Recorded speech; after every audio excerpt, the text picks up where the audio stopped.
Sarado ang Department of Justice o DOJ sa pagsasagawa ng anumang investigasyon laban kay Justice Undersecretary Jose Cadiz. Ito ay kahit isa siya sa idinawit ni dating Congressman Zaldico sa kickback scheme.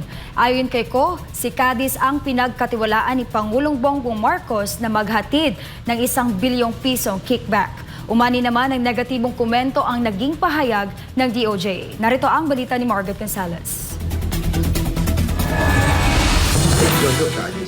Marami pang pinangalanan si dating Congressman Zaldico kung saan maging ang opisyal ng Department of Justice o DOJ dawit daw sa anomalya sa flood control projects. Sa video ni Ko na ipinost araw ng Lunes, November 24, idinawit niya si DOJ Undersecretary Jose Jojo Cadiz bilang bagman daw ni Pangulong Bongbong Marcos Jr. sa kickback scheme.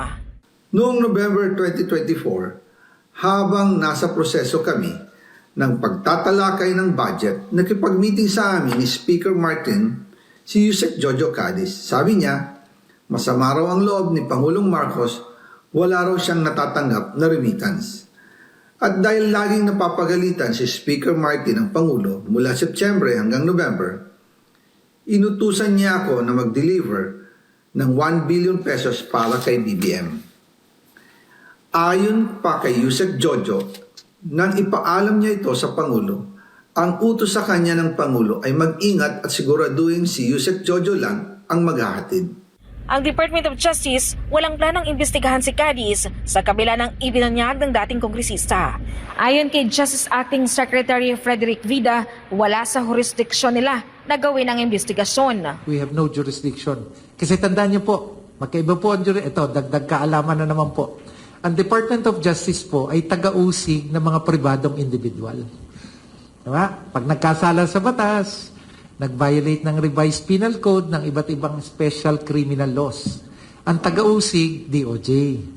Ang taga-usig at nagpapanagot sa mga lingkod bayan na nagkamali sa kanilang tungkulin o may pananagutan na kriminal, ang taga-usig ay ombudsman. Diba?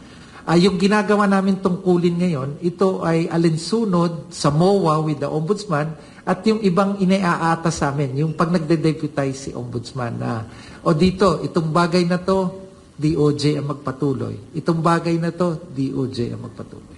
Ganun po. Okay, so kahit administrative, pwede ba yun? Pwede ba siyang tingnan for administrative liabilities in the rent? Wala. Napag-alaman din na pinayagan ng DOJ na mag-leave sa trabaho si Cadiz noong November 21. Yusek Cadiz remains to be one of the undersecretaries of the department. No, he is on leave. No, actually he applied for a leave of absence since the 17th. No, na-approve ko yung leave niya 21. Kung walang ibang leave, kung wala no, di ba?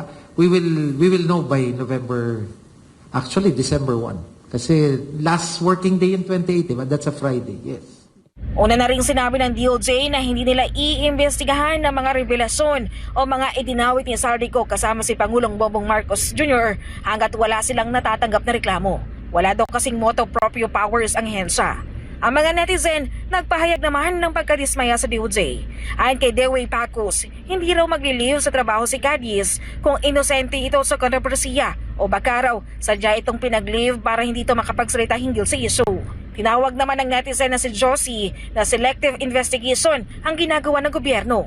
Ang netizen na si Jonathan, sinabi namang tuta ni PBBM ang Department of Justice. Samantala, marami naman ang patuloy na nanawagan para sa pagbaba ni PBBM sa pwesto at ang panawagan na magpa-drug test ito kasunod ng mga pahayag ng kanyang kapatid na si Senator Amy Marcos. Kung dati naman, hindi naman ganyan yung nangyayari sa Pilipinas. Ilang taon pa lang siyang nakaupo, 3 taon pa lang, parang lubog na kaagad sa kalokohan yung bansa natin. Kaya, parang naniniwala na rin ako talaga na gumagamit talaga siya ng illegal na droga.